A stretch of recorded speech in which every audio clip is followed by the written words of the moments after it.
Welcome back to the show. I'm Erica the Futurist, helping you understand the future before you have to live it.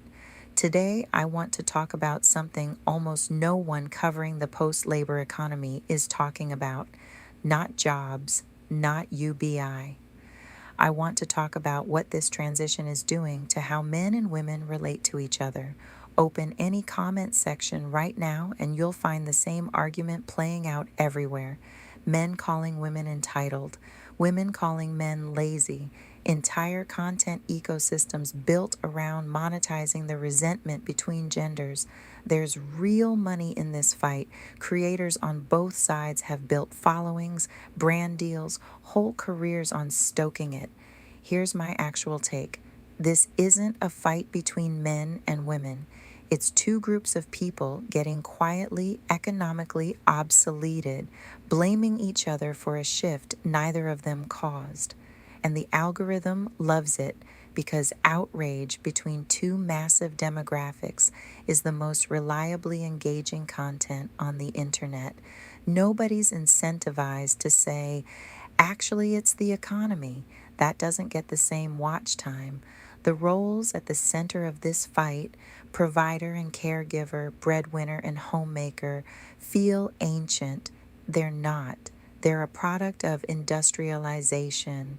Before factories, most households were economic units where everyone's labor, men's and women's, happened in and around the same physical space.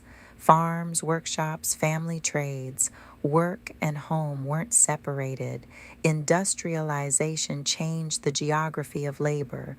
Work moved out of the home and into factories and offices. That single shift split the family into two economic functions: wage labor outside, unpaid labor inside. Society then built a whole moral architecture to reinforce that split.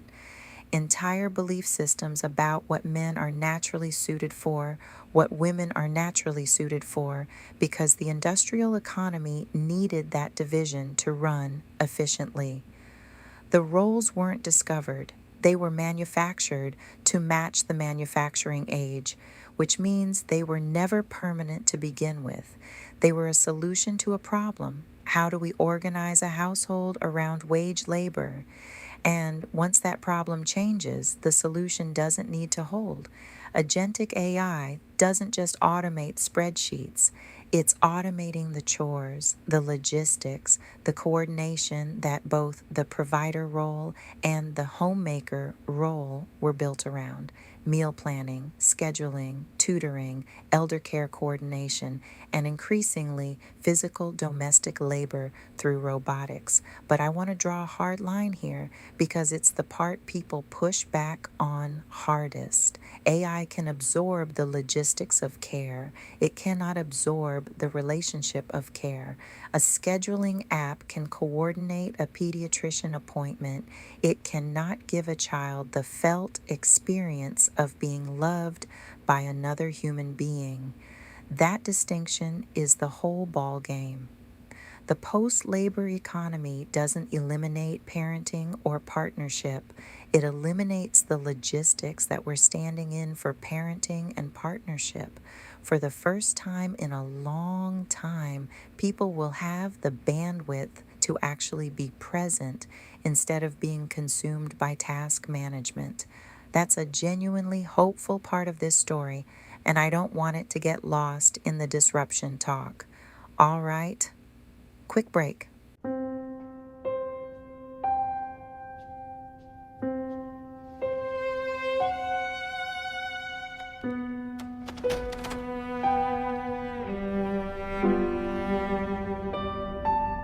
There is a version of you that moves through the world with clarity, with intention, with energy that doesn't borrow from tomorrow.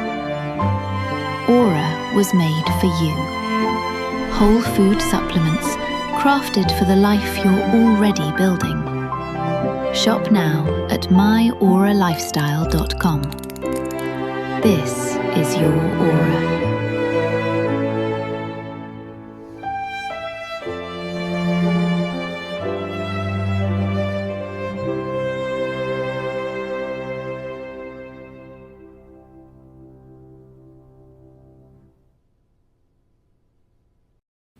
And we're back. When the economic scaffolding under a role disappears, people don't quietly move on. They grieve. And because the real cause, a systemic economic transition, is abstract and hard to be mad at, the anger gets redirected at the nearest target, the other gender. Men raised to believe their worth was tied to being the provider are watching that function get automated, and some process it as women not needing them anymore. Women raised to believe their worth was tied to domestic labor and caregiving are watching AI take over the chores, and some process it as being told their life's work didn't matter. Both reactions make sense emotionally. Both are aimed at the wrong target, and this is happening at the exact same time as a broader wave of distraction culture, bread and circuses essentially, that keeps people scrolling and fighting instead of looking up and asking what's actually changing underneath them. The healthiest way to think about what's coming isn't gender roles disappear. It's gender roles stop being assigned by economic necessity and start being chosen by preference. Some people will still want a household with a primary provider and a primary caregiver, and they'll get to choose that because they want it, not because the industrial economy demanded it. Others will build something completely different: dual careers, shared caregiving, arrangements that don't map onto the old categories at all. Both are fine. The coercive economic pressure is leaving. What people do with the freedom left behind is genuinely up to them, and I don't think it's my job or anyone's job to tell people which choice is the correct one.